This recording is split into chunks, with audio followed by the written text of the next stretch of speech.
manufacturing accounts ends where we have to find cost of production. Once we are done with that, it ends. Now we have to find out the gross profit and the final profit. For it, income statement has to be prepared.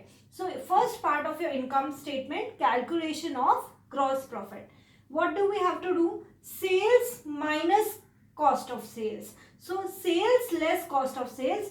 And how do we get that? Opening inventory of finished goods, add cost of production, add purchase of finished goods, less closing stock of finished goods. That will give you cost of sales. I will repeat.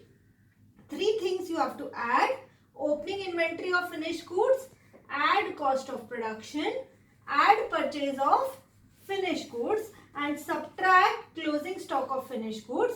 Then from sales, remove this part and you get gross profit. For examples, if the sales or revenue given in question is 500, okay, opening inventory given in question is 30.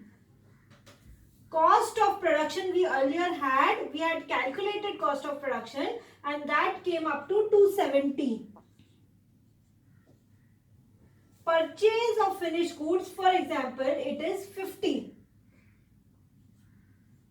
So now, if I add these 3 items, 1 plus 2 plus 3, what do I get? 30 plus 270 plus 50 is 350.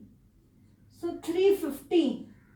So 350 I get, and sales 500. So 500 plus 350, 850.